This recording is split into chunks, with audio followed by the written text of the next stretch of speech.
भां श्रीशङ्कराचार्यमध्यमाम् अस्मदाचार्यपर्यन्तां वन्दे गुरुपरम्पराम्। ध्येयं सदा परिभवग्नमभीष्टदोहम् तीर्थास्पदं शिवविरञ्चिनुतं शरण्यं विद्यार्थिहं प्रणतपालभवाब्धिपोतं वन्दे महापुरुषते चरणारविन्दं सच्चिदानन्दरूपाय विश्वोत्पत्त्यादिहेतवे तापत्रयविनाशाय श्रीकृष्णाय वयं नुमः। आप सभी का स्वागत है आज हमारी शास्त्र की कक्षा में, जहां हम अध्ययन कर रहे हैं महाभारत। इस समय जो है हम उद्योग पर्व का अध्ययन कर रहे हैं। भगवान श्री कृष्ण जो हैं पांडवों के शांति दूत बनकर कौरवों की सभा में पहुंचे हैं, जहां पर वो दुर्योधन जैसे दुष्ट राजा को समझाने का प्रयत्न कर रहे हैं। उसके पिता जो धृतराष्ट्र हैं, भीष्म हैं, विदुर जी हैं, वो भी सभी उसको समझाने का प्रयत्न कर रहे हैं, परंतु वो किसी प्रकार भी मान नहीं रहा है। और यहाँ तक कि जब को ये पता है कि श्री कृष्ण उन्हें बंदी बनाने का प्रयत्न कर रहे हैं, अपने सॉरी क्षमा करें, बंदी बनाने का कह रहे हैं राजा को, तो वो भगवान कृष्ण को ही बंदी बनाने का प्रयास करता है। उस समय फिर भगवान श्री कृष्ण अपना विराट रूप वहां पर प्रदर्शित करते हैं। उसके बाद उनकी माता जो गांधारी हैं वो आकर समझा रही हैं। उसी क्रम में हम जो है देखते हैं कि अब श्री कृष्ण जो है वहां से जा रहे हैं, और जाते समय अब वहां से क्रोध, एक प्रकार से क्रोधित होकर ही मैं कहूंगा, क्योंकि वो दुर्योधन तो माना नहीं। तो जाते समय माता कुंती से मिलते हैं और उनसे अपने बेटे को संदेश देने को कहते हैं कि आप क्या संदेश देना चाहती हैं। तो माता कुंती अपने युधिष्ठिर को, या अपने बेटे युधिष्ठिर जी के लिए जो है यही संदेश देती हैं कि भाई तुम क्षत्रिय हो, तुमको इस तरह से शांत होकर नहीं बैठना चाहिए और तुमको युद्ध के लिए होना चाहिए। इसी क्रम में वो एक पुरातन इतिहास जिसमें है माता एक विदुला है, जिनका नाम है विदुला, वो अपने पुत्र को जो कि युद्ध से विमुख हो गया, जिसका नाम है संजय, उसको उपदेश दे रही हैं और युद्ध के लिए उसको उत्साहित करती हैं, उसको उत्तेजित करती हैं। तो वहीं से हम आज पढ़ेंगे, जहां पर माता विदुला जो है अपने बेटे को लगभग उपदेश दे चुकी है। अब उनका बेटा जो है युद्ध के लिए उद्यत होगा। तो हमारा है उद्योग पर्व षड्त्रिंशत् अधिक शतमो, यानी कि 163वां अध्याय। विदुला के उपदेश से उसके पुत्र का युद्ध के लिए उद्यत होना। मातोवाचो नैवराग्याद्रः कार्यो जातु कस्याञ्चिदादपि अथ चेदपि दीर्णः स्यान्नैव वर्तेत दीर्णवत्। दीर्णं हि दृष्ट्वा राजानं सर्वमेवानुदीर्यते राष्ट्रं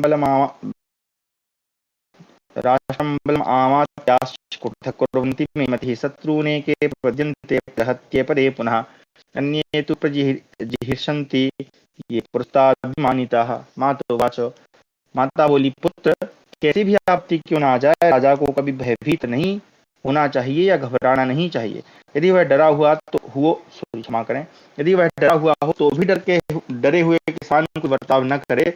राजा को भयभीत देखकर उसके पक्ष के सभी लोग भयभीत हो जाते हैं। राज्य की प्रजा, सेना, मंत्री भी उससे भिन्न विचार रखने लगते हैं। उनमें से कुछ लोग तो उस राजा के शत्रुओं की शरण में चले जाते हैं, दूसरे लोग उसका त्याग मात्र कर देते हैं, और कुछ लोग जो पहले राजा द्वारा अपमानित हुए होते हैं वे उस अवस्था में उसके ऊपर प्रहार करने की भी इच्छा कर लेते हैं। जो लोग अत्यंत सुहृद होते हैं भी उस संकट के समय राजा के पास रह जाते हैं, परंतु वे भी असमर्थ होने के कारण बंधे हुए बछड़े वाली गायों की भांति कुछ नहीं कर पाते, केवल मन ही मन उसकी मंगल कामना करते रहते हैं। जो विपत्ति की अवस्था में शोक करते हुए राजा के साथ स्वयं भी वैसे ही शोक मग्न हो जाते हैं, मानो उसके कोई सगे भाई बंधु विपन्न हो गए हों। क्या ऐसे ही लोगों को तूने सुहृद माना है? क्या तूने भी पहले ऐसे सुहृदों का सम्मान किया है, जो संकट में पड़े हुए राजा के राज्य को अपना ही मानकर उसकी तथा राजा की रक्षा के लिए कृत संकल्प होते हैं? ऐसे सुहृदों को तू कभी अपने से विलग न कर, और वे भी भयभीत अवस्था में तेरा परित्याग न कर दें। मैं तेरे प्रभाव, पुरुषार्थ और बुद्धि बल को जानना चाहती थी, अतः तुझे आश्वासन देते हुए तेरे तेज उत्साह की वृद्धि के लिए मैंने उपयुक्त बातें कही हैं। संजय, यदि मैं यह सब ठीक कह रही हूँ और यदि तू भी मेरी इन बातों को ठीक समझ रहा है, तो अपने आप को उग्रसा बनाकर विजय के लिए उठ खड़ा हो। अभी हम लोगों के पास बड़ा भारी खजाना है जिसका तुझे पता नहीं, उसे मैं ही जानती हूँ, दूसरा नहीं। वह खजाना मैं तुझे सौंपती हूँ। एक खजाने की शब्द क्या है ये समझना, यदि सम्यक विनिमय कोश निचय, हाँ ठीक है, क्षमा करें, मतलब मैं संस्कृत शब्द देखना चाहता था। खजाने की कोश निचय शब्द है। वीर संजय, संजय भी तो तेरे सैकड़ों सुहृद हैं। वे सभी सुख दुख को सहन करने वाले तथा युद्ध से पीछे न हटने वाले हैं। शत्रुसूदन, जो पुरुष अपनी उन्नति चाहता है और शत्रु के हाथ से अपनी अभीष्ट संपत्ति को हर लाना चाहता है, उसके सहायक और मंत्री पूर्वोक्त गुणों से युक्त सुहृद हुआ करते हैं। कुंती बोली, संजय का हृदय यद्यपि बहुत दुर्बल था, तो भी वह बुद्धिला का वह विचित्र अर्थ पद और अक्षरों से युक्त वचन सुनकर उसका तमोगुण जनित भय और विषाद भाग गया। पुत्र बोला, माँ, मेरा यह राज्य शत्रु रूपी जल में डूब गया है, अब मुझे इसका उद्धार करना है, नहीं तो युद्ध में शत्रुओं का सामना करते हुए अपने प्राणों का विसर्जन कर देना है। जब मुझे भावी वैभव का दर्शन कराने वाली तुझ जैसी संचालिका प्राप्त है, तब मुझ में ऐसा साहस होना ही चाहिए। मैं तो बराबर तेरी नई नई बातें सुनना चाहता हूँ, इसलिए बारंबार बीच बीच में कुछ कुछ बोलकर फिर मौन हो जाता था। तेरे ये अमृत के समान वचन बड़ी कठिनाई से सुनने को मिले थे, उन्हें सुनकर मैं तृप्त नहीं होता था। यह देखो, अब मैं शत्रुओं का दमन और विजय प्राप्ति के लिए बंधु बांधवों के साथ उद्योग कर रहा हूँ। कुंती कहती है, श्री कृष्ण, माता के बागवानों से बिधकर तिरस्कृत होकर चाबुक की मार खाए हुए अच्छे घोड़े के समान संजय ने माता के उस समस्त उपदेश का यथावत रूप से पालन किया। यह उत्तम उपाख्यान वीरों के लिए अत्यंत उत्साहवर्धक और कायरों के लिए भयंकर है। यदि कोई राजा शत्रु से पीड़ित होकर दुखी एवं हताश हो रहा हो, तो मंत्री को चाहिए कि उसे यह प्रसंग सुनाए। यह जय नामक इतिहास है। विजय की इच्छा रखने वाले पुरुष को इसका श्रवण करना चाहिए। इसे सुनकर युद्ध में जाने वाला राजा शीघ्र ही पृथ्वी पर विजय पाता और शत्रुओं को रौंद डालता है। यह आख्यान पुत्र की प्राप्ति कराने वाला है तथा साधारण पुरुष में वीरभाव उत्पन्न करने वाला है। यदि गर्भवती स्त्री से बारंबार सुने, तो वह निश्चय ही वीर पुत्र को जन्म देती है। इसे सुनकर प्रत्येक क्षत्राणि विद्या सूर तपः शूर दान सूर तपस्वी ब्राह्मी शोभा से संपन्न साधुवाद के योग्य तेजस्वी बलवान परम सौभाग्यशाली महारथी धैर्यवान दुर्धर्ष विजयी किसी से भी पराजित न होने वाले दुष्टों को दमन करने वाले धर्मात्माओं के रक्षक तथा सत्य पराक्रमी वीर पुत्र को उत्पन्न करती है। इस प्रकार हमारा 136वां अध्याय समाप्त हुआ। क्षमा करें, मैंने 163 अध्याय बोल दिया था शुरू में, उल्टा संख्या पढ़ ली। 136वां अध्याय था, उसको हम सही करें। 137वां अध्याय, कुंती का पांडवों के लिए संदेश देना और श्री कृष्ण का उनसे विदा लेकर उपप्लव्य नगर में जाना। कुंतीवाच, अर्जुनम केशवब्रूयास्त्वयि जाते स्म सूतके उपोपविष्टा नारीभिः आश्रमे परिवारिता अथान्तरिक्षे वागासीत् दिव्यरूपा मनोरमा सहस्राक्ष समाः कुन्ती भविष्यत्येषते तेषुतः एष जेष्यति संग्रामे कुरून् सर्वान् समागतान् भीमसेना तृतीयश्च लोकमुद्वर्त्यस्यति। कुंती बोली, केशव, तुम अर्जुन से जाकर कहना, तुम्हारे जन्म के समय मैं नारियों से घिरी हुई आश्रम की सूतिका आगार में बैठी थी। सूतिका आगार यानी जहाँ पर माताएं जन्म देती हैं। तो अब पहले समय में तो आज के समान हॉस्पिटल इत्यादि नहीं थे, चिकित्सालय। तो जहाँ स्त्री जन्म देती थी बच्चे को, तो उसके लिए एक अलग से कमरा जो है उसको निश्चित किया जाता था, कक्ष को, तो उसी को हम सूतिका आगार कहते हैं। उसी समय आकाश में यह दिव्य रूपा मनोरम वाणी सुनाई दी, कुंती, तेरा यह इंद्र के समान पराक्रमी होगा। यह भीमसेन के साथ रहकर युद्ध में आए हुए समस्त कौरवों को जीत लेगा और शत्रु समुदाय को व्याकुल कर देगा। तेरा यह पुत्र भगवान श्री कृष्ण के साथ रहकर इस भूमंडल को जीत लेगा। इसका यश स्वर्गलोक तक फैल जाए और यह संग्राम में विपक्षी कौरवों को मारकर अपने पैतृक राज्य भाग का पुनरुद्धार करेगा। यह शोभा संपन्न बालक अपने भाइयों के साथ 3 अश्वमेध यज्ञों का अनुष्ठान करेगा। अच्युत, सभ्य साची अर्जुन जैसा सत्य प्रतिज्ञ है तथा उसमें जितना बल एवं दुर्जय शक्ति है वे तुम ही जानते हो। दशार कुलनंदन श्री कृष्ण, आकाशवाणी ने जैसा कहा है वैसा ही हो, यही मेरी भी इच्छा है। कृष्णनंदन, यदि धर्म की सत्ता है तो वह सब उसी रूप में सत्य होगा। श्री कृष्ण, तुम स्वयं भी वह सब कुछ उसी रूप में पूर्ण करोगे। आकाशवाणी ने जैसा कहा है उसमें मैं किसी दोष की भावना नहीं करती हूँ।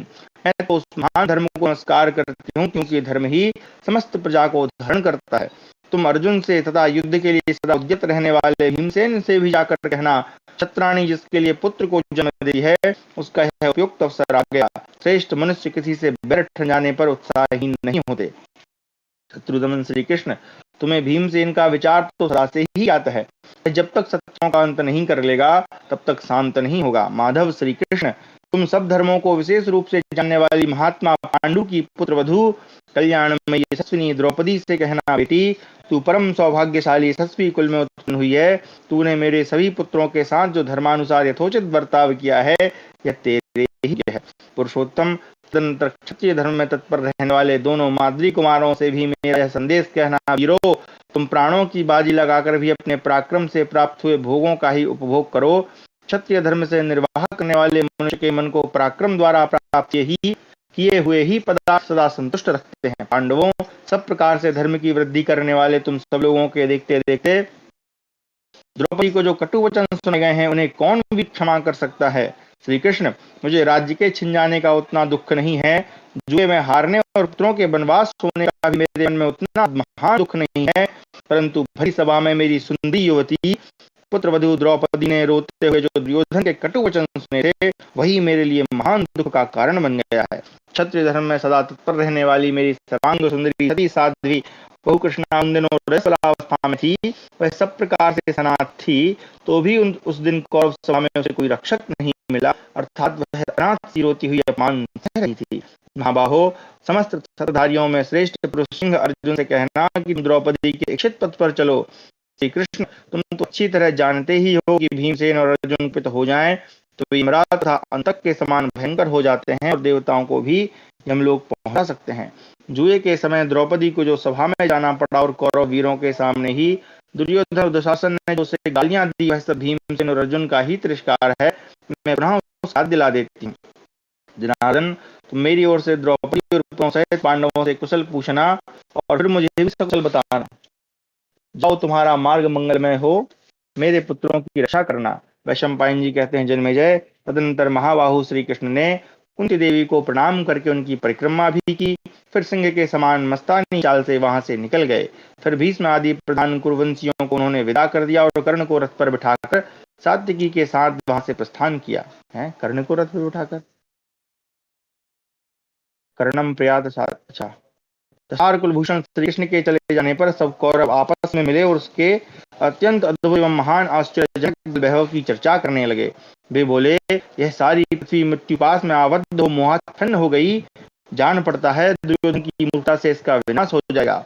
उधर पुरुषोत्तम भगवान श्री कृष्ण जब नगर से निकलकर उपप्लवंडी की ओर चले, तब उन्होंने दीर्घकाल तक कर्ण के साथ मंत्रणा की।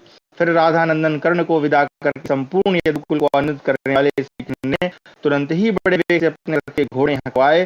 दारू के हाँकने पर वे महान वेगशाली मन और वायु के समान तीव्र गति से आकाश को पीते हुए से चले। उन्होंने शीघ्रगामी वाज पक्षी की भांति उस विशाल पथ को तुरंत ही पार कर लिया और सारंग धनुष धारण करने वाले भगवान श्री कृष्ण को उपप्लव्य नगर में पहुंचा दिया। सही है, कर्ण से क्या बात की ये समझ नहीं आया, हो सकता है आगे बताएं। इस प्रकार हमारा 137वां अध्याय समाप्त हुआ। 138वां अध्याय। वैशंपायनोवाच, क्षमा करें, भीष्म और द्रोण दुर्योधन को समझाना। वैशंपायनोवाच, कुन्त्यास्तु वचनं श्रुत्वा भीष्म द्रोणौ महारथौ दुर्योधनं वाक्यम् ऊचुः शासनातिगम श्रुतं ते पुरुषव्याघ्रः कुन्त्याः कृष्णस्य सन्निधौ वाक्यमर्थं वदत्युग्रो मुक्तं धर्म्यमनुत्तमं तत्कृष्यति कौन्तेया वासुदेवस्य सम्मतं नहीं ते जाति साम्ये रंध्रते राज्येन कौरवे। वैशंपायन जी कहते हैं, जन्मेजय, कुंती का कथन सुनकर महारथी भीष्म और द्रोण ने अपनी आज्ञा का उल्लंघन करने वाले दुर्योधन से इस प्रकार कहा, पुरुष सिंह, कुंती ने श्री कृष्ण के समीप जो अर्थयुक्त धर्मयुक्त परम उत्तम एवं अत्यंत भयंकर बात कही है, उसे तुमने भी सुना ही होगा। कुरुनंदन, कुंती के पुत्र श्री कृष्ण की सम्मति के अनुसार वह सब कार्य करेंगे। अब राज्य लिए बिना वे कदापि शांत नहीं रह सकते। तुमने द्यूत क्रीड़ा के समय धर्म के बंधन में बंधे हुए पांडवों को तथा कौरव सभा में द्रौपदी को भी बड़ा भारी क्लेश पहुंचाया था, किंतु उन्होंने तुम्हारा वह सब अपराध चुपचाप सह लिया। अब अस्त्र विद्या में पारंगत अर्जुन और युद्ध का दृढ़ निश्चय रखने वाले भीमसेन को पाकर गांडीव धनुष अक्षय बाणों से भरे हुए दो तरकस दिव्य और ध्वज को हस्तगत करके बल पराक्रम से संपन्न नकुल और सहदेव को युद्ध के लिए उद्यत देख तथा भगवान श्री कृष्ण को भी अपनी सहायता के रूप में पाकर युधिष्ठिर तुम्हारे पूर्व अपराधों को क्षमा नहीं करेंगे। महाबाहो, थोड़े ही दिनों पहले की बात है, परम बुद्धिमान अर्जुन ने विराट नगर के युद्ध में हम सब लोगों को परास्त कर दिया था और वह सब घटना तुम्हारी आंखों के सामने घटित हुई थी। ध्वज अर्जुन ने युद्ध में भयंकर कर्म करने वाले निवात कवच नामक दानवों को रुद्र देवता संबंधी पाशुपत अस्त्र लेकर दग्ध कर डाला था। घोष यात्रा के समय वे कर्ण आदि योद्धा तुम्हारे साथ थे। तुम स्वयं भी रथ और कवच आदि संपन्न थे, तथापि अर्जुन ने ही तुम्हें गंधर्वों के हाथ से छुड़ाया था। उनकी शक्ति को समझने के लिए यही उदाहरण पर्याप्त होगा। अतः श्रेष्ठ, तुम अपने ही भाई पांडवों के साथ संधि कर लो। यह सारी पृथ्वी मौत की दाढ़ों के बीच में जा पहुंची है। तुम संधि के द्वारा इसकी रक्षा करो। तुम्हारे बड़े भाई युधिष्ठिर धर्मात्मा, दयालु, मधुरभाषी, विद्वान है। तुम अपने मन का सारा कलुष यहीं धो बहाकर उन पुरुष युधिष्ठिर की शरण में जाओ। जब पांडव युधिष्ठिर यह देख लेंगे कि तुमने धनुष उतार दिया है और तुम्हारी टेढ़ी भुजाएं शांत एवं सीधी हो गई हैं तथा तुम क्रोध त्याग कर अपनी सहज शोभा से संपन्न हो रहे हो, तब हमें विश्वास हो जाएगा कि तुमने हमारे कुल में शांति स्थापित कर दी। शत्रुदमन, तुम अपने मंत्रियों के साथ पांडु कुमार राजा युधिष्ठिर के पास जाओ और पहले की भांति उनके हृदय से लगकर उन्हें प्रणाम करो। भीम के बड़े भाई कुंतीपुत्र युधिष्ठिर तुम्हें प्रणाम करते देख सौहार्दवश अपने दोनों हाथों से पकड़कर हृदय से लगा लें। जिनके कंधे सिंह के समान और भुजाएं बड़ी गोलाकार तथा अधिक मोटी हैं, वे योद्धाओं में श्रेष्ठ भीमसेन भी तुम्हें अपनी दोनों भुजाओं में भरकर छाती से चिपका लें। शंख के समान ग्रीवा और कमल सदृश नेत्रों वाले निद्रा विजयी कुंती पुत्र धनंजय तुम्हें हाथ जोड़कर प्रणाम करें। इस भूगोल पर जिनके रूप की कहीं तुलना नहीं है, वे अश्विनी कुमारों के पुत्र नरश्रेष्ठ नकुल सदैव तुम्हारे प्रति गुरुजनोचित प्रेम और आदर का भाव लेकर तुम्हारी सेवा में उपस्थित हों। भोपाल, तुम अभिनंदन छोड़कर अपने बिछड़े हुए भाइयों से मिल जाओ और यह अपूर्व मिलन देकर श्री कृष्ण आदि सब नरेश अपने नेत्रों से आनंद के आंसू बहावें। तदनंतर तुम अपने भाइयों के साथ इस सारी पृथ्वी का शासन करो और ये राजा लोग एक दूसरे से मिलकर हंसपूर्वक यहाँ से पधारे। राजेंद्र, इस युद्ध से तुम्हें कोई लाभ नहीं होगा। तुम्हारे हितैषी सुहृद जो तुम्हें युद्ध से रोकते हैं, वही उनकी वह बात सुनो और मानो, क्योंकि युद्ध छिड़ जाने पर क्षत्रियों का निश्चय ही विनाश दिखाई दे रहा है। वीर, ग्रह और नक्षत्र प्रतिकूल हो रहे हैं। पशु और पक्षी भयंकर शब्द कर रहे हैं तथा नाना प्रकार के उत्पात अर्थात अपशकुन दिखाई देते हैं, जो क्षत्रियों के विनाश की सूचना देते हैं। विशेषतः हम यहाँ हमारे घर में बुरे निमित्त दृष्टिगोचर होते हैं। जलती हुई उल्काएं गिरकर तुम्हारी सेना को पीड़ित कर रही हैं। प्रजानाथ, हमारे सारे वाहन अप्रसन्न एवं रोते से दिखाई देते हैं। गीध तुम्हारी सेनाओं को चारों ओर से घेर कर बैठते हैं। इस नगर तथा राजभवन की शोभा पहले जैसी नहीं रही। सारी दिशाएं जल्दी सी प्रतीत होती हैं और उन्हें अमंगल सूचक शब्द करती हुई गड़ियां फिर रही हैं। महाबाहो, तुम पिता माता तथा हम हितैषियों का कहना मानो। अब शांति स्थापन और युद्ध दोनों ही तुम्हारे अधीन है। शत्रुसूदन, यदि तुम सुहृदों की बातें नहीं मानोगे तो अपनी सेना को अर्जुन के बाणों से अत्यंत पीड़ित होती देख पछताओगे। यदि हमारी ये बातें तुम्हें विपरीत जान पड़े, जिस समय युद्ध में गर्जना करने वाले महाबली भीमसेन का विकट सिंहनाद और अर्जुन की गांडीव धनुष की टंकार सुनोगे, उस समय तुम्हें ये बातें याद आएंगी। इस प्रकार हमारा 138वां अध्याय समाप्त हुआ। 139वां अध्याय। भीष्म से वार्तालाप आरंभ करके द्रोणाचार्य का दुर्योधन को पुनः संधि के लिए समझाना। वैशंपायनोवाचो एवं मुक्तस्तु विमनास्तिर क्षमा करें एवं मुक्तस्तु विमनास्त्रियदृष्टि यधो मुखा संहत्य भ्रोर्मध्यन किंचित व्याजहारः तवे विमनसं दृष्ट्वा संप्रेक्षान्यो नमन्तिकात् पुनरेवोत्तरं वाक्यं मुक्तं तौ नरसभो भीष्मोवाच सुश्रुतम् अनसूयं च ब्राह्मण्यं सत्यवादिनं प्रतियोत्स्यामहे पार्थम अतो दुःखतरं नु किम्। वैशंपायन जी कहते हैं, जन्मेजय, भीष्म द्रोणाचार्य के इस प्रकार कहने पर दुर्योधन का मन उदास हो गया। उसने टेढ़ी आंखों से देखकर और भौं को बीच से सिकोड़कर मुंह नीचा कर लिया। वह इन दोनों से कुछ बोला नहीं। उसे उदास देखकर नरश्रेष्ठ भीष्म और द्रोण एक दूसरे की ओर देखते हुए उसके निकट ही पुनः इस प्रकार बात कहने लगे। भीष्म बोले, अहो, जो गुरुजनों की सेवा के लिए उत्सुक, किसी के दोष न देखने वाले ब्राह्मण भक्त और सत्यवादी हैं, उन्हीं युधिष्ठिर से हमें युद्ध करना पड़ेगा। इससे बढ़कर महान दुख की बात और क्या होगी। द्रोणाचार्य ने कहा, राजन, मेरा अपने पुत्र अश्वत्थामा के प्रति जैसा आदर है, उससे भी अधिक अर्जुन के प्रति है। कपिध्वज अर्जुन में मेरे प्रति बहुत विनय भाव है। मेरे पुत्र से भी बढ़कर प्रियतम उन्हीं अर्जुन से मुझे क्षत्रिय धर्म का आश्रय लेकर युद्ध करना पड़ेगा। छात्र वृत्ति को धिक्कार है। मेरी ही कृपा से अर्जुन अन्य धनुर्धरों से श्रेष्ठ हो गए। इस समय जगत में उनके समान दूसरा कोई धनुर्धर नहीं है। जैसे यज्ञ में आया हुआ मूर्ख ब्राह्मण प्रतिष्ठा नहीं पाता, उसी प्रकार जो मित्रद्रोही, दुर्भावना युक्त, नास्तिक, कुटिल और सठ है, वह सत्पुरुषों में कभी सम्मान नहीं पाता है। पापात्मा मनुष्य को पापों से रोका जाए तो भी वह पाप ही करना चाहता है, और जिसका हृदय शुभ संकल्प से युक्त है, वो पुण्यात्मा पुरुष किसी पापी के द्वारा पाप के लिए प्रेरित होने पर भी सुकर्म करने की ही इच्छा रखता है। भरतश्रेष्ठ, तुमने पांडवों के साथ सदा मीठा वर्ताव, छल कपट ही किया है, तो भी ये सदा तुम्हारा ही प्रिय करने में लगे रहे हैं। अतः तुम्हारे ये ईर्षा, द्वेष आदि दोष तुम्हारा ही अहित करने वाले होंगे। कुरुकुल के वृद्ध पुरुष भीष्म जी ने, मैंने, विदुर जी ने तथा भगवान श्री कृष्ण ने भी तुमसे तुम्हारे कल्याण की ही बात बताई है, तथापि तुम उसे मान नहीं रहे हो। जैसे कोई अविवेकी मनुष्य वर्षा काल में बड़े हुए ग्रह और मकर आदि जल जंतुओं से युक्त गंगा जी के वेग को दोनों बाहुओं से तैरना चाहता हो, उसी प्रकार तुम मेरे पास बल है ऐसा समझकर पांडव सेना को सहसा लांघ जाने की इच्छा रखते हो। जैसे कोई दूसरे का छोड़ा हुआ वस्त्र पहन ले और उसे अपना मानने लगे, उसी प्रकार तुम त्यागी हुई माला की भांति युधिष्ठिर की राजलक्ष्मी को पाकर अब उसे लोभवश अपनी समझते हो। अपने अस्त्र शस्त्रधारी भाइयों से घिरे हुए द्रौपदी सहित पांडुनंदन युधिष्ठिर वन में रहें तो भी उन्हें राज्य सिंहासन पर बैठा हुआ कौन नरेश युद्ध में जीत सकेगा। समस्त राजा जिनकी आज्ञा में किंकर की भांति खड़े रहते हैं, उन्हीं राजराज कुबेर से मिलकर धर्मराज युधिष्ठिर उनके साथ विराजमान हुए थे। कुबेर के भवन में जाकर उनसे भली भांति सॉरी क्षमा करें कुबेर के भवन में जाकर उनसे भांति भांति के रत्न लेकर पांडव तुम्हारे समृद्धशाली राष्ट्र पर आक्रमण करके अपना राज्य वापस लेना चाहते हैं। हम दोनों ने तो दान यज्ञ और स्वाध्याय कर लिए, धन से ब्राह्मणों को तृप्त कर लिया, अब हमारी आयु समाप्त हो चुकी है, अतः हमें तो तुम कृत ही समझो। परंतु तुम पांडवों से युद्ध ठानकर सुख राज्य मित्र और धन सब कुछ होकर बड़े भारी संकट में पड़ जाओगे। तपस्या एवं घोर व्रत का पालन करने वाली सत्यवादिनी देवी द्रौपदी जिनकी विजय की कामना करती हैं, उन पांडुनंदन युधिष्ठिर को तुम कैसे जीत सकोगे। भगवान श्री कृष्ण जिनके मंत्री तथा समस्त शस्त्रधारियों में श्रेष्ठ अर्जुन जिनके भाई हैं, उन पांडुपुत्र युधिष्ठिर को तुम कैसे जीत सकोगे। धैर्यवान और जितेंद्र ब्राह्मण जिनके सहायक हैं, उन उग्र तपस्वी वीर पांडव को तुम कैसे जीत सकोगे। जिस समय अपने बहुत से सुहृद संकट के समुद्र में डूब रहे हो, उस समय कल्याण की इच्छा रखने वाले एक सुहृद का जो कर्तव्य है, उस अवसर पर उसे जैसी बात कहनी चाहिए वह यद्यपि पहले कही जा चुकी है, तथापि मैं उसे दोबारा कहूंगा। राजन, युद्ध से तुम्हें कोई लाभ नहीं होगा।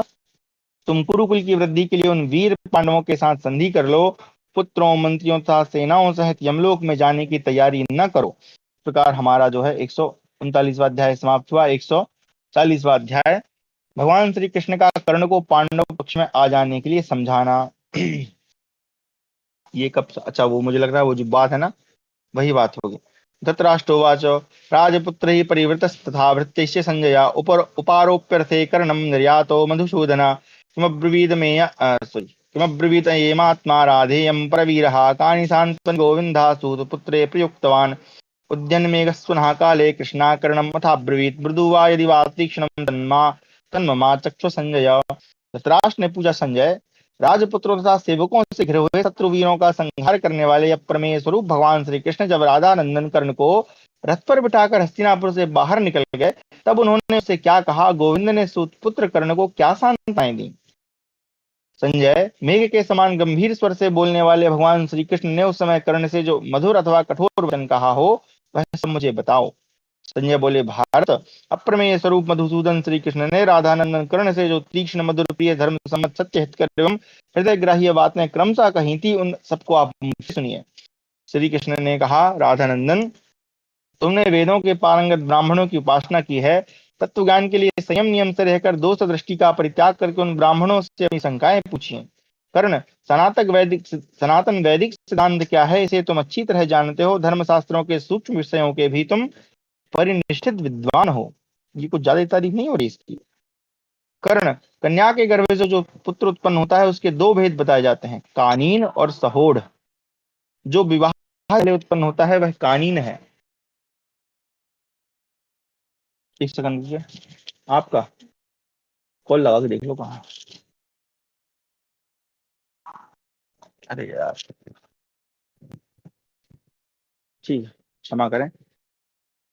तो जो विवाह से पहले उत्पन्न होता है वह कानीन है, और जो विवाह के पहले गर्भ में आकर विवाह के बाद उत्पन्न होता है वह सहोड़ कहलाता है। वैसे पुत्र की माता का जिसके साथ विवाह होता है, शास्त्रों ने उसी को उसका पिता बताया है। अच्छा, मतलब जो सहोड़ है उसकी वैसे पुत्र की माता का जिसके, हाँ ठीक है, मतलब जिसके साथ विवाह हो जाए वही उसका पिता है। कर्ण, तुम्हारा जन्म भी इसी प्रकार हुआ है। तुम कुंती के तुम कुंती के ही कन्यावस्था में उत्पन्न हुए पुत्र हो, अतः तुम भी धर्मानुसार पांडु के ही पुत्र हो। इसलिए जाओ, धर्मशास्त्रों के निश्चय के अनुसार तुम ही राजा होगे। अगर ये थोड़ा सा मेरे को अजीब से ही लग रहा है भाई, जब ये बात इनको पता चल गई है तो फिर ये एक जो बाद में प्रसंग आता है, जो हमने मतलब अभी पढ़ा नहीं है, संभवतः हम पढ़ेंगे, जहां पर कुंती माता ये बताती हैं कि ये उनका ही पुत्र है, तब इसने कुछ क्यों नहीं कहा था। खैर चलिए पढ़ते हैं आगे। पिता के पक्ष में कुंती के सभी पुत्र तुम्हारे सहायक हैं, और मातृ पक्ष में समस्त विष्णुवंशी तुम्हारे साथ हैं। पुरुषश्रेष्ठ, तुम अपने इन दोनों पक्षों को जान लो। तात मेरे साथ यहाँ से चलने पर आज पांडवों को तुम्हारे विषय में यह पता चल जाए कि तुम कुंती के ही पुत्र हो, और युधिष्ठिर से भी पहले तुम्हारा जन्म हुआ है। पांचों भाई पांडव, द्रौपदी के पांचों पुत्र तथा किसी से परास्त न होने वाला सुभद्रा कुमार वीर अभिमन्यु, ये सभी तुम्हारे चरणों का स्पर्श करेंगे। अच्छा देखो, ये बात भगवान श्री कृष्ण को पता चल जाए ये संभव है, परंतु अभी तक हमने जहां तक पढ़ा है वहां तक कहीं भी कुंती माता ने ये बात किसी को बताई नहीं है, और ये जो है वो छिपी हुई बात है। अब श्री कृष्ण जी को कैसे पता चली, ये भी विचारणीय प्रश्न है। देखो भाई, भगवान है, हम उसको भगवान रूप में देख रहे हैं तो पता होना संभव है, लेकिन अगर हम महाभारत के दृष्टिकोण से देखें तो वहां तो वो एक राजा के रूप में है, फिर उनको कैसे पता चल गई, ये सोचने वाली बात है। खैर, इनके इसके सिवा पांडवों की सहायता के लिए आए हुए समस्त राजा, राजकुमार तथा अंधक और विष्णुवंश के योद्धा भी तुम्हारे चरण में नतमस्तक होंगे।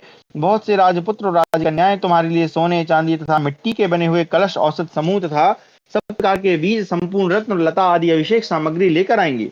विशुद्ध हृदय वाले जो श्रेष्ठ धौम्य आज तुम्हारे लिए होम करें, और चारों वेदों के विद्वान ब्राह्मण सदा ब्राह्मण धर्म के पालन में स्थित रहने वाले पांडवों के पुरोहित धौम्य जी भी तुम्हारा राज्याभिषेक करें।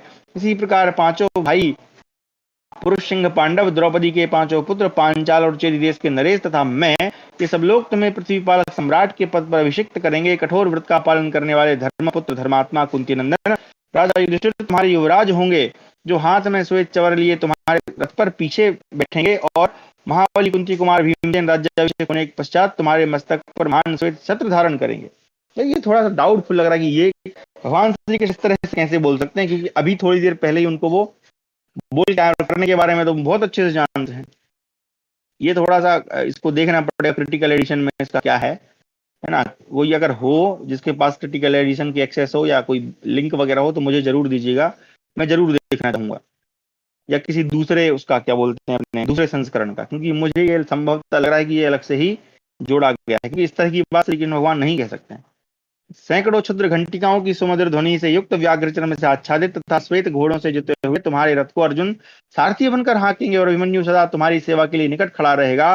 नकुल, सहदेव, द्रौपदी के पांच पुत्र, पांचाल पांचाल देशी क्षत्रिय तथा महारथी शिखंडी, ये सब तुम्हारे पीछे पीछे चलेंगे। मैं तथा समस्त अंधक और विष्णुवंश के लोग भी तुम्हारा अनुसरण करेंगे। प्रजानाथ, दसार तथा दशार्ण कुल के समस्त क्षत्रिय तुम्हारे परिवार हो जाएंगे। महाबाहो, तुम अपने भाई पांडवों के साथ राज्य भोगो, जप होम तथा नाना प्रकार के मांगलिक कर्मों में संलग्न रहो।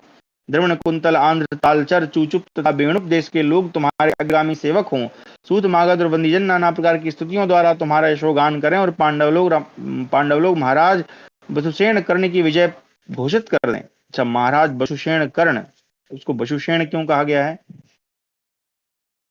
कुंती कुमार, नक्षत्रों से घिरे हुए चंद्रमा की भांति तुम अपने भाइयों से घिरे रहकर राज्य का पालन और कुंती को आनंदित करो।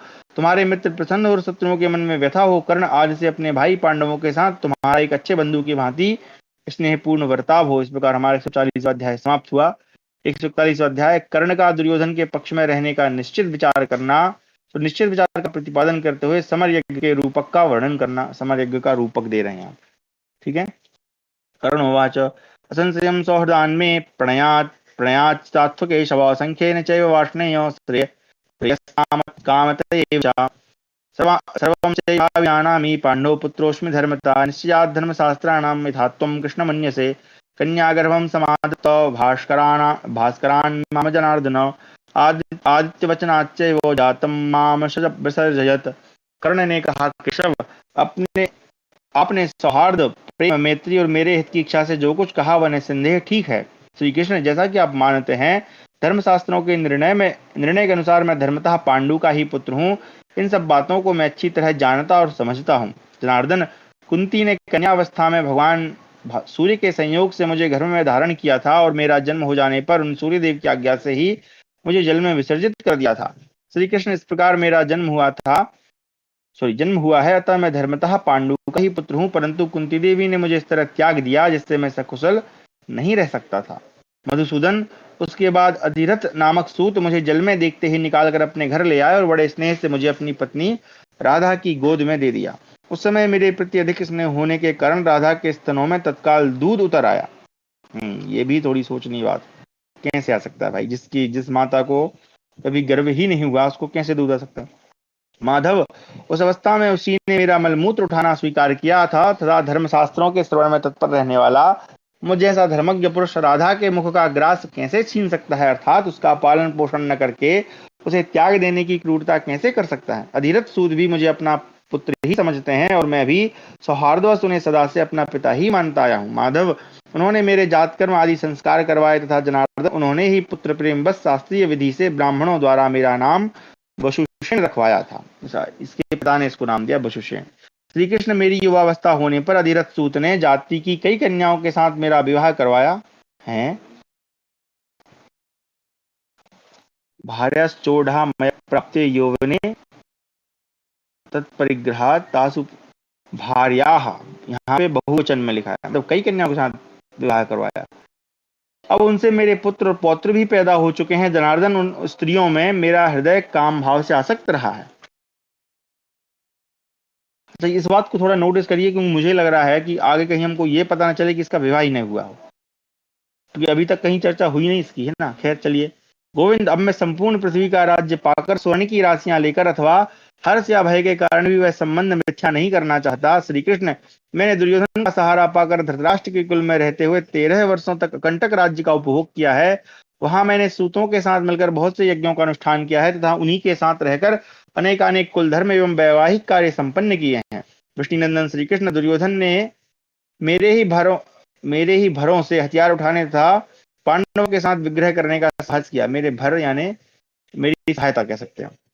अतः अच्युत, मुझे द्वैरथ युद्ध में सब्यसाची अर्जुन के विरुद्ध लोहा लेने तथा उनका सामना करने के लिए उसने चुन लिया है। जनार्दन, इस समय मैं वध, बंधन, भय अथवा लोभ से भी बुद्धिमान धृतराष्ट्र पुत्र दुर्योधन के साथ मिथ्या व्यवहार नहीं करना चाहता। ऋषिकेश, यदि मैं अर्जुन के साथ द्वैरथ युद्ध न करूं तो यह मेरे और अर्जुन दोनों के लिए अपयश की बात होगी। मधुसूदन, इसमें संदेह नहीं कि आप मेरे लिए हित के लिए ही ये सब बातें कहते हैं। पांडव आपके अधीन हैं, इसलिए आप उनसे जो कुछ भी कहेंगे वह सब वे अवश्य ही कर सकते हैं। परंतु मधुसूदन, मेरे और आपके बीच में ये जो गुप्त परामर्श हुआ है उसे आप यहीं तक सीमित रखें। यादव नंदन, ऐसा करने में ही मैं यहाँ सब प्रकार से अपना हित समझता हूँ। अपनी इंद्रियों को संयम में रखने वाले धर्मात्मा राजा युधिष्ठिर यदि यह जान लेंगे कि मैं कर्ण कुंती का प्रथम पुत्र हूँ, तब वे राज्य ग्रहण नहीं करेंगे। शत्रुदमन मधुसूदन, उस दशा में मैं जब समृद्धशाली विशाल राज्य को पाकर भी उस दशा में मैं उस समय सॉरी उस दशा में मैं उस समृद्धशाली विशाल राज्य को पाकर भी दुर्योधन को ही सौंप दूंगा। मैं भी यही चाहता हूं कि जिनके नेता हृषिकेश और योद्धा अर्जुन हैं, वे धर्मात्मा युधिष्ठिर ही सर्वदा राजा बने रहें। अच्छा, ये चाहता है, ये तो कभी नहीं चाहता था भाई। माधव, जनार्दन, इनके सहायक महारथी भीम, नकुल, सहदेव, द्रौपदी के पांचों पुत्र, पांचाल राजकुमार धृष्टद्युम्न, महारथी सात्विकी, उत्तमौजा, युधामन्यु, सोमकवंशी, सत्यधर्मा, चेदिरा, धृष्टकेतु, चेकितान, अपराजित, वीर शिखंडी, इंद्रगोप के समान वर्ण वाले पांचों भाई कैकेय राजकुमार, इंद्रधनुष के समान रंग वाले महामना कुंती भोज, भीमसेन के मामा महारथी सेनजित, विराट पुत्र शंख तथा अक्षय निधि के समान आप हैं। उन्हीं युधिष्ठिर के अधिकार में यह सारा भूमंडल तथा कौरव राज्य रहेगा। श्री कृष्ण, दुर्योधन ने क्षत्रियों का बहुत बड़ा समुदाय एकत्र कर लिया तथा समस्त राजाओं में विख्यात एवं उज्ज्वल यह कुरुदेश राज्य भी उसे प्राप्त हो गया। जनार्दन, विष्णुनंदन, अब दुर्योधन के यहाँ एक शस्त्र यज्ञ होगा जिसके साक्षी आप होंगे। श्री कृष्ण, इस यज्ञ में अध्वर्यु का काम भी आपको ही करना होगा। अच्छा, अध्वर्यु जो है ये आप समझ लीजिए कि जो चारों वेद हैं उन सबके होता है मतलब उन वेदों का पाठ करने वाले या उस वेद से संबंधित जितने कार्य हैं वो यज्ञ में करवाते हैं। तो अध्वर्यु जो है यजुर्वेद के होते हैं, जहां तक मुझे नहीं, सामवेद के होते हैं।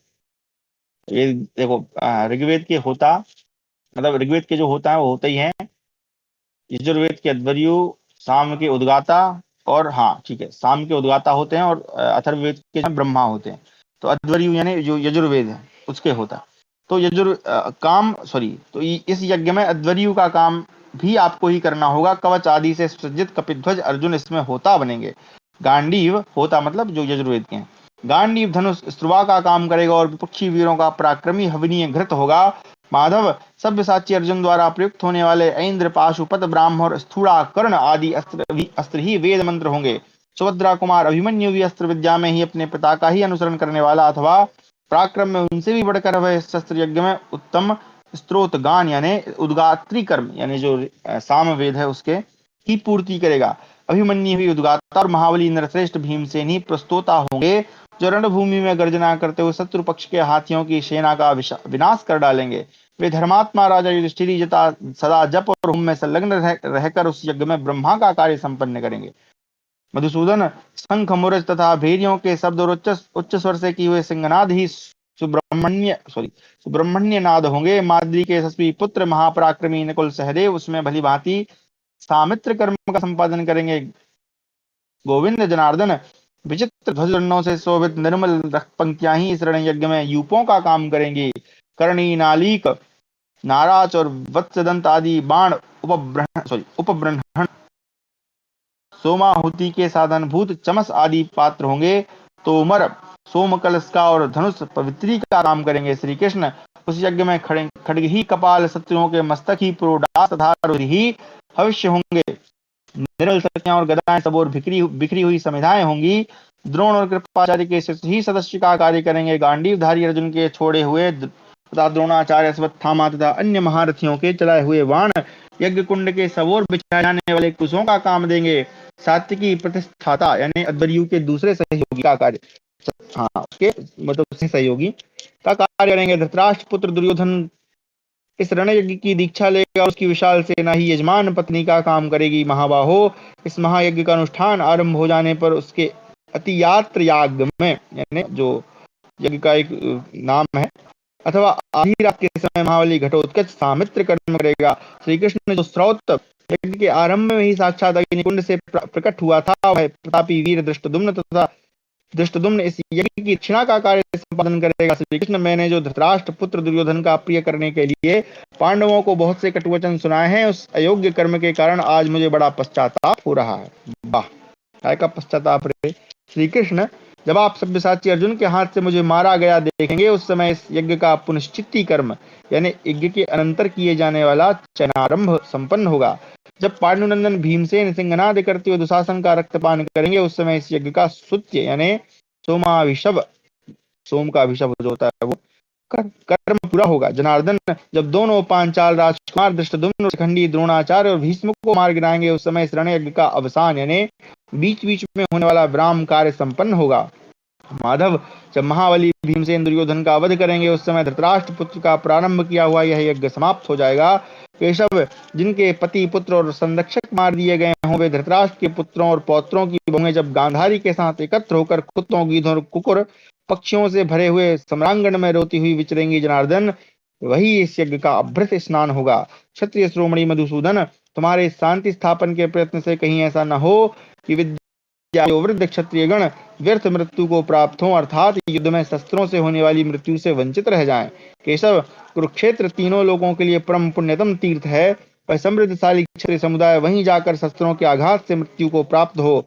कमल नयन विष्णुनंदन, आप भी इसकी सिद्धि के लिए ऐसा ही मनोवांछित प्रयत्न करें जिससे यह सारा का सारा क्षत्रिय समूह स्वर्गलोक में पहुंच जाए। जनार्दन, जब तक ये पर्वत और सरिताएं रहेंगी, तब तक इस युद्ध की कीर्ति कथा अक्षय बनी रहेगी। वार्ष्णेय, ब्राह्मण लोग क्षत्रियों के समाज में इस महाभारत युद्ध का, जिसमें राजाओं के सुयश रूपी धन का संग्रह होने वाला है, वर्णन करेंगे। शत्रुओं को संताप देने वाले केशव, आप इस मंत्रणा को सदा गुप्त रखते हुए ही कुंती कुमार अर्जुन को मेरे साथ युद्ध करने के लिए ले आवें। अच्छा देखिए, यहाँ पर एक प्रश्न जो मेरे मन में आ रहा है कि ये चाहता है कि ये मंत्रणा जो है गुप्त रहे, ठीक है, भगवान श्री कृष्ण को भी निवेदन कर रहा है, तो पूरी संभावना है कि इसने भी किसी को नहीं बताया होगा। अब प्रश्न ये है कि ये जो कथा है वो संजय सुना रहे हैं किसको? धृतराष्ट्र को। उनको कहां से पता चली भाई? चलो खैर, हमारा है 142वां अध्याय, भगवान श्री कृष्ण का कर्ण से पांडव पक्ष की निश्चित विजय का प्रतिपादन। संजय उवाच, देखो ये संजय आ गए। कर्णस्य वचनं श्रुत्वा केशवा परवीरः उवाच प्रहसन् वाक्यं स्मृत्पूर्वमिदं यथा। श्री भगवान उवाच, पित्वं न लभेत् कर्णं राज्यालम्भोपपादनं, मया दत्तां हि पृथ्वीं न प्रशासितुमिच्छसि। ध्रुवो जयः पाण्डवानामितीदं न संशयः कश्चन विद्यतेऽत्र। जय ध्वजो दृश्यते पांडवश्च समुत्थितो वानरराज उग्रः। संजय कहते हैं, राजन, विपक्षी वीरों का वध करने वाले भगवान केशव कर्ण की उपयुक्त बात सुनकर ठठाकर हंस पड़े और मुस्कुराते हुए इस प्रकार बोले। श्री भगवान बोले, कर्ण, मैं जो राज्य की प्राप्ति का उपाय बता रहा हूँ, जान पड़ता है कि वह तुम्हें ग्राह्य नहीं प्रतीत होता। तुम मेरी दी हुई इस पृथ्वी का शासन नहीं करना चाहते हो। पांडवों की विजय अवश्यम भावी है, इस विषय में कोई भी संशय नहीं है। पांडुनंदन अर्जुन का वानर राज हनुमान से उपलक्षित वह भयंकर विजय विजय ध्वज बहुत ही ऊंचा दिखाई देता है। विश्वकर्मा ने उस ध्वज में दिव्य माया की रचना की है। वही ऊंची ध्वजा इंद्रध्वज के समान प्रकाशित होती है। उसके ऊपर विजय की प्राप्ति कराने वाले दिव्य एवं भयंकर प्राणी दृष्टिगोचर होते हैं। कर्ण, धनंजय का वह अग्नि के समान तेजस्वी तथा कांतिमान ऊंचा ध्वज 1 योजन लंबा है। वह ऊपर तथा अगल बगल में पर्वतों तथा वृक्षों से कहीं अटकता नहीं है। कर्ण, जब युद्ध में मुझ श्री कृष्ण को सारथी बनाकर आए हुए अर्जुन को तुम इंद्र, अग्नि तथा वायव्य अस्त्र प्रकट करते थे, जब गांडीव की वज्र गर्जना के समान भयंकर टंकार वाले तुम्हारे कानों में पड़ेगी, उस समय तुम्हें सत्ययुग, त्रेता और द्वापर की प्रतीति नहीं होगी। केवल कलह रूप भयंकर कली ही दृष्टिगोचर होगा। जब जप और होम में लगे हुए कुंती पुत्र युधिष्ठिर को संग्राम में अपनी विशाल सेना की रक्षा करते हुए सूर्य के समान दुर्धर्ष होकर शत्रु सेना को संतप्त करते देखोगे, उस समय तुम्हें सत्ययुग, त्रेता और द्वापर की प्रतीति नहीं होगी। यहाँ पर वही फिर यहाँ पर जो काव्य है उसकी पराकाष्ठा है। हर एक अंतिम पंक्ति जो है श्लोक की, मतलब 2 श्लोक अंतिम पंक्ति जो वो एक जैसी है। न तदा भविता त्रेता न कृतम द्वापरम नच। जब युद्ध में महाबली भीमसेन को दुशासन का रक्त पीकर नाते तथा मद की धारा बहाने वाले गजराज के समान उन्हें शत्रुपक्ष की गज सेना का संहार करते देखोगे, उस समय तुम्हें सत्य, त्रेता और द्वापर की प्रतीति नहीं होगी। जब तुम देखोगे कि युद्ध में आचार्य द्रोण, शांतनु नंदन भीष्म, कृपाचार्य राजा दुर्योधन और सिंधुराज जयद्रथ ज्यों ही युद्ध के लिए आगे बढ़े हैं, त्यों ही सब्यसाची अर्जुन ने तुरंत उन सब की गति रोक दी है। तब तुम हक्के बक्के से रह जाओगे और उस समय तुम्हें सत्युग, त्रेता और द्वापर कुछ भी नहीं सूझ पड़ेगा। जब युद्ध स्थल में अस्त्र शस्त्रों का प्रहार प्रगाढ़ अवस्था को पहुंच जाएगा, जोर जोर से होने लगेगा और शत्रुवीरों के रथ को नष्ट भ्रष्ट करने वाले महाबली माद्री कुमार नकुल सहदेव 2 गजराजों की भांति धृतराष्ट्र पुत्रों की सेना को क्षुब्ध करने लगेंगे, तब जब तुम अपनी आंखों से यह अवस्था देखोगे, उस समय तुम्हारे सामने न सत्ययुग होगा, न त्रेता, न द्वापर ही रह जाएगा। कर्ण, तुम यहाँ से जाकर आचार्य द्रोण, भीष्म, कृपाचार्य से कहना, यह सौम्य सुखद मास चल रहा है। इसमें पशुओं के लिए घास और जलाने के लिए लकड़ी आदि वस्तुएं सुगमता से मिल सकती हैं। सब प्रकार की औषधियां तथा फल फूलों से वन की समृद्धि बढ़ी हुई है। धान के खेतों में खूब फल लगे हुए हैं। मक्खियां बहुत कम हो गई हैं। धरती पर कीचड़ का नाम नहीं है। जल स्वच्छ एवं सुस्वादु प्रतीत होता है। इस सुखद समय में ना तो अधिक गर्मी है, ना अधिक सर्दी है। अब यहाँ पर ब्रैकेट में लिखा है कि यह मार्गशीर्ष मास चल रहा है। आज 7वें दिन के बाद अमावस्या होगी। उसके देवता इंद्र कहे गए हैं, उसी में युद्ध आरंभ किया जाए। तो ये जो है, आप देखिए, ये जो अध्याय है ना, इसको पढ़ के लगता है कि भाई ये बात कही होगी श्री कृष्ण ने ना, जब कर्ण को बिठाया तो उसको एक प्रकार से भयभीत करना चाहते होंगे। भाई देखो कि अब इनकी विजय तो अवश्यम भावी। और जब इसको हम पढ़ रहे हैं तो आप देखो यहाँ पे मतलब जो काव्य की दृष्टि से भी बहुत सुंदर इसकी रचना है। हर एक मतलब हमने ऊपर के श्लोक पढ़े, अंतिम पंक्ति एक जैसी है जो कि पहले कई सारे अध्यायों में आई है। दूसरा, यहाँ पर ज्योतिष का भी एक अच्छे से वर्णन किया गया है, जो कि वेद व्यास जी की जो शैली है उसमें दे रहे हैं। तो अब जो ये जो रेफरेंस है कि यहाँ मतलब ये महीना कौन सा चल रहा है, महीना उन्होंने इस प्रकार बताया है कि भाई उस समय का जो पर्यावरण है या वातावरण है वो कैसा है, तो इससे हम महीने का पता लगा सकते हैं। और तिथि जो है हमको इससे पता चल जाती कि आज से 7वें दिन अमावस्या होगी। मतलब 7वें दिन अमावस्या होगी तो कौन सी तिथि रही होगी उस समय? नहीं, अष्टमी है ना, अष्टमी होगी संभवतः। ये 7 15 हो जाएंगे, है ना। तो उसमें जो है युद्ध आरंभ किया जाता है, अष्टमी की बात होगी ये। अमावस्या है तो मतलब ये रहा हुआ कृष्ण पक्ष, और मार्गशीर्ष चल रहा है तो मार्गशीर्ष कृष्ण पक्ष की अमावस्या को, अष्टमी को ये बातचीत चल रही होगी। इसी प्रकार जो युद्ध के लिए यहाँ पधारे हैं उस समय उन समस्त राजाओं से भी कह देना, आप लोगों के मन में जो अभिलाषा है वह मैं अवश्य पूर्ण करूंगा। दुर्योधन के बस में रहने वाले जितने राजा और राजकुमार हैं वे शस्त्रों द्वारा मृत्यु को प्राप्त होकर उत्तम गति लाभ करेंगे। अच्छा, और ये देखो, ये बात जो है ना, ये बात जो क्या नाम है इसका, संजय जो युधिष्ठिर जी को बता रहा है, ये बात बता सकता है। क्यों? क्योंकि यहाँ पे भगवान श्री कृष्ण खुद ही कह रहे हैं कि तुम जाके ये बात बोलना उनको। तो ये वो बोल सकता है। और ये बात जो है लगती भी है कि भाई हाँ, ये अध्याय मुझे लग रहा है कि ये ठीक है। ऊपर के 2 अध्याय में थोड़ा सा मुझे डाउट है। चलिए, इस प्रकार हमारा 142वां अध्याय समाप्त हुआ। 143वां अध्याय, कर्ण के द्वारा पांडवों की विजय और कौरवों की पराजय सूचित करने वाले लक्षणों तथा अपने स्वप्न का वर्णन। संजयोवाच, केशवस्य तद्वाक्यं कर्णः श्रुत्वा हितं शुभम् अब्रवीदभिसम्पूज्य कृष्णं तं मधुसूदनम्। जानन् मां किं महाबाहो सम्मोहेतुमिच्छसि, योऽयं प्रतिज्ञा कार्त्स्नेयो विनाशः समुपस्थिता। निमित्तं तत्र शकुनिरहं दुःशासनस्तथा दुर्योधनश्च नृपते धृतराष्ट्रसुतो भवत्। संजय कहते, राजन, भगवान केशव का वह हितकर एवं कल्याणकारी वचन सुनकर कर्ण मधुसूदन श्री कृष्ण के प्रति सम्मान का भाव प्रदर्शित करते हुए इस प्रकार बोला, महाबाहो, आप सब कुछ जानते हुए भी मुझे मोह में क्यों डालना चाहते हैं? यह जो उस भूतल का पूर्ण रूप से विनाश उपस्थित हुआ है, उसमें मैं शकुनी, दुशासन तथा धृतराष्ट्र पुत्र राजा दुर्योधन निमित्त मात्र हुए हैं। श्री कृष्ण, इसमें संदेह नहीं कि कौरवों और पांडवों का यह भयंकर युद्ध उपस्थित हुआ है, जो रक्त की कीच मचा देने वाला है। दुर्योधन के वश में रहने वाला जो राजा और राजकुमार हैं, रणभूमि में अस्त्र शस्त्रों की आग से जलकर निश्चय ही यमलोक में जा पहुंचेंगे। मधुसूदन, मुझे तो बहुत से भयंकर स्वप्न दिखाई देते हैं, घोर अपशकुन तथा अत्यंत दारुण उत्पात दृष्टिगोचर होते हैं।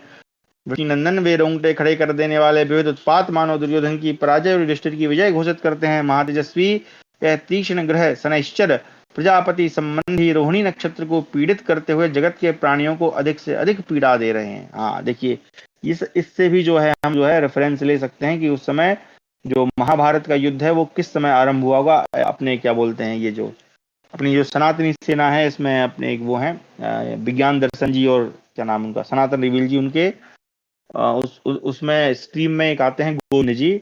उन्होंने एक वो सॉफ्टवेयर जो है वो, क्या नाम उसका, ज्योतिष वाला, मैं भूल गया हूँ, वो बनाया हुआ है। उसमें उनकी एक स्ट्रीम है, उसमें उन्होंने ये इन सब रेफरेंस का बड़े अच्छे से वर्णन किया है। और उसमें उन्होंने डाल के भी दिखाया कि जब शनिश्चर रोहिणी नक्षत्र में होगा, तो नक्षत्र में जब होगा तो हम उस नक्षत्र से, रोहिणी नक्षत्र में है तो अब हर एक नक्षत्र की जो है राशि भी होती है ना, निश्चित रूप से।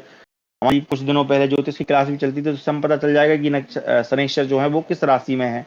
ठीक है, उसी प्रकार अगला भी रेफरेंस देखिए, तो जगत के प्राणियों को अधिक से अधिक पीड़ा दे रहे हैं। मधुसूदन, मंगल ग्रह ज्येष्ठा के निकट से वक्र गति का, मंगल जो है ज्येष्ठा नक्षत्र पे है और वो जो है वक्र गति यानी वक्र है। आश्रय अनुराधा नक्षत्र पर आ जाना चाहते हैं, जो राज्यस्थ राजा के मित्र मंडल के विनाश को सूचित कर रहे हैं। विष्णुनंदन श्री कृष्ण, निश्चय ही कौरवों पर महान भय उपस्थित हुआ है, विशेषता महापात नामक ग्रह चित्रा को पीड़ा दे रहा है। तो महापात नामक है जो है वो जो राजाओं के विनाश का सूचक है। चंद्रमा का कलंक यानी काला चिन्ह मिटता गया है, राहु सूर्य के समीप जा रहा है, यानी वहां पे जो है आने वाले समय में ग्रहण होने वाला है। ठीक है, आकाश से ये उल्काएं गिर रही हैं, वज्रपात के से संबंध हो रहे हैं और धरती दौलती सी जान पड़ती है। माधव, गजराज परस्पर टकराते और विकृत शब्द करते हैं, घोड़े नेत्रों से आंसू आ रहे हैं, वे घास और पानी भी प्रसन्नता पूर्वक ग्रहण नहीं करते। महाबाहो कहते हैं, इन निमित्तों में उत्पात सूचक लक्षणों के प्रकट होने पर प्राणियों के विनाश करने वाले दारुण भय की उपस्थिति होती है। केशव, हाथी, घोड़े तथा मनुष्य भोजन तो थोड़ा ही करते हैं, परंतु उनके पेट से अधिक निकलता देखा जाता है। मधुसूदन, दुर्योधन की समस्त सेना में ये जो बातें पाई जाती हैं, मनीषी पुरुष ने पराजय का लक्षण कहते हैं। श्री कृष्ण, पांडवों के वाहन प्रसन्न बताए जाते हैं और मृग उनके दाहिने से जाते देखे जाते हैं, यह लक्षण उनकी विजय का सूचक है। केशव, सभी मृग दुर्योधन के बाएं से निकलते हैं और उसे प्रायः ऐसी वाणी सुनाई देती है जिसके बोलने वाले नहीं दिखाई देता।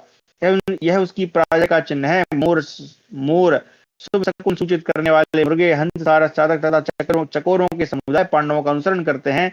इसी प्रकार गीध, कंक, बक्सियन, बाज, राक्षस, भेड़िए तथा मक्खियों के समूह कौरवों के पीछे दौड़ते हैं। दुर्योधन की सेनाओं में बजाने पर भी भेड़ों के शब्द प्रकट नहीं होते और पांडवों के डंके बिना बजाए ही बज उठते हैं। दुर्योधन की सेना में कुएं आदि जलाशय गाय बैलों के समान शब्द करते हैं, यह उनकी पराजय का लक्षण है। माधव, बादल आकाश से मांस रक्त की वर्षा करते हैं, अंतरिक्ष में चहारद्वारी, खाई, बप्र और सुंदर फाटकों सहित सुयुक्त गंधर्व नगर प्रकट दिखाई देता है। वहां सूर्य को चारों ओर से घेरकर एक काला पर्वत प्रकट होता है। सूर्योदय और सूर्यास्त दोनों संध्याओं के समय एक गिद्धड़ी महान भय की सूचना देते हुए भयंकर आवाज में रोती है, यह भी कौरवों की पराजय का लक्षण है। मधुसूदन, एक पांख, एक आंख और एक पैर वाले पक्षी अत्यंत भयंकर शब्द करते हैं, यह भी कौरव पक्षी पराजय का ही लक्षण है। संध्या काल में काली ग्रीवा लाल पैर वाले भयानक पक्षी सामने आ जाते हैं, वह भी पराजय का ही चिन्ह है। मधुसूदन, दुर्योधन पहले ब्राह्मणों से द्वेष करता है, फिर गुरुजनों से तथा अपने प्रति भक्ति रखने वाले भृत्यों से विद्रोह करने लगता है, यह उसकी पराजय का ही लक्षण है। श्री कृष्ण पूर्व दिशा लाल, दक्षिण दिशा शस्त्रों के समान रंग वाली अर्थात काली, पश्चिम दिशा मिट्टी के कच्चे बर्तनों की भांति मटमैली तथा उत्तर दिशा संग के समान श्वेत दिखाई देती है। इस प्रकार ये दिशाओं के पृथक पृथक वर्ण बताए गए हैं। माधव दुर्योधन को इन पादों का दर्शन तो होता ही है, उसके लिए सारी दिशाएं भी प्रज्वलित सी होकर महान भय की सूचना दे रही हैं। अच्युत, मैंने स्वप्न के अंतिम भाग में युधिष्ठिर को 1000 खम्भों वाले महल पर भाइयों सहित चढ़ते देखा है। उन सब के पर सफेद पगड़ी और रंगों में श्वेत रंग के वस्त्र शोभित दिखाई दिए हैं। मैंने उन सब के आसनों को भी श्वेत वर्ण का ही देखा है। जनार्दन, श्री कृष्ण, मैंने स्वप्न के अंत में आपकी इस पृथ्वी को भी रक्त से मलिन और आग से लिपटी हुई देखा है। मैंने स्वप्न में देखा अमित तेजस्वी युधिष्ठिर सफेद हड्डियों के ढेर पर बैठे हुए हैं और सोने के पात्र में रखी हुई घृत मिश्रित खीर को बड़ी प्रसन्नता से खा रहे हैं। मैंने यह भी देखा कि युधिष्ठिर इस पृथ्वी को अपना ग्रास बनाए जा रहे हैं, अतः यह निश्चित है कि आपकी दी हुई वसुंधरा का वे ही उपभोग करेंगे। भयंकर कर्म करने वाले नरश्रेष्ठ भीमसेन भी हाथ में गदा लिए ऊंचे पर्वत पर आरूढ़ उस पृथ्वी को ग्रसते हुए से स्वप्न में दिखाई दे रहे हैं। अतः यह स्पष्ट रूप से जान पड़ता है कि वे इस महायुद्ध में हम लोगों का संहार कर डालेंगे। ऋषिकेश, मुझे यह भी विदित होता है कि जहां धर्म है उसी पक्ष की विजय होती है। श्री कृष्ण, इस प्रकार गांडीवधारी धनंजय भी आपके साथ श्वेत गज पर आरूढ़ हो अपनी परम कांति से प्रकाशित होते हुए मुझे स्वप्न में दृष्टिगोचर हुए हैं। अतः श्री कृष्ण, आप सब लोग इस युद्ध में दुर्योधन आदि समस्त राजाओं का वध कर डालेंगे, इसमें मुझे संशय नहीं है। नकुल, सहदेव तथा महारथी सात्विकी ये 3 नरश्रेष्ठ मुझे स्वप्न में श्वेत भुजबंध, श्वेत कंठहार, श्वेत वस्त्र और श्वेत मालाओं से विभूषित हो उत्तम नरयान यानी पालकी पर चढ़े हुए दिखाई देते हैं। ये तीनों ही श्वेत छत्र और श्वेत वस्त्रों से शोभित थे। जनार्दन, दुर्योधन की सेनाओं में मुझे 3 ही व्यक्ति स्वप्न में श्वेत पगड़ी से शोभित दिखाई दिए। केशव, आप उनके नाम मुझसे जान लें, वे हैं अश्वत्थामा, कृपाचार्य और यादव कृतवर्मा। माधव, अन्य सब नरेश मुझे लाल पगड़ी धारण किए दिखाई दिए, मतलब ये तीनों संभवतः बच सकते हैं। महाबाहु जनार्दन, मैंने स्वप्न में देखा भीष्म और द्रोणाचार्य दोनों महारथी मेरे तथा दुर्योधन के साथ ऊंट जुते हुए रथ पर आरूढ़ हो दक्षिण दिशा की ओर जा रहे थे। विभो, इसका यह फल होगा कि हम लोग थोड़े ही दिनों में हम लोग पहुंच जाएंगे। मैं अन्यान्य नरेश तथा वह सारा क्षत्रिय समाज सबके सब गांडीव की अग्नि में प्रवेश कर जाएंगे, इसमें संशय नहीं है। श्री कृष्ण बोले, कर्ण, निश्चय ही अब इस पृथ्वी का विनाश काल उपस्थित हो गया है, इसलिए मेरी बात तुम्हारे हृदय तक नहीं पहुंचती। तात जब समस्त प्राणियों का विनाश निकट आ जाता है तब अन्यान्य भी न्याय के समान प्रतीत होकर हृदय से निकल नहीं पाता। कर्ण बोला, महाबाहु श्री कृष्ण, दीर्घ क्षत्रियों का विनाश करने वाले इस महायुद्ध से पार होकर यदि जीवित बच गए तो पुनः आपको दर्शन करेंगे, अथवा श्री कृष्ण हम लोग स्वर्ग में ही मिलेंगे, यह निश्चित है। अनग, वहां आज की ही भांति पुनः आप हमारी भेंट होगी। संजय कहते हैं, ऐसा कहकर कर्ण भगवान श्री कृष्ण का प्रगाढ़ आलिंगन करके उनसे विदा ले रथ के पिछले भाग से उतर गया। तदनंतर अपने स्वर्ण भूषित रथ पर आरूढ़ हो राधानंदन कर्ण दीन चित्त होकर हम लोगों के साथ लौट आया। तदनंतर सात्विकी सहित श्री कृष्ण सारथी से बार बार चलो चलो ऐसा कहते हुए अत्यंत तीव्र गति से उपप्लव्य नगर की ओर चल दिए। इस प्रकार हमारा 143वां अध्याय समाप्त हुआ। कक्षा को अब यहीं विराम देते हैं, आगे कल हम पढ़ेंगे विदुर की बात सुनकर युद्ध के भावी दुष्परिणाम से व्यथित हुई कुंती का बहुत सोच विचार के बाद कर्ण के पास जाना। अब विदुर जी इनको कुछ बताएंगे तो वो सुन के जाएंगी। चलिए, सभी को धन्यवाद। हाँ, आप सभी को धनतेरस की हार्दिक हार्दिक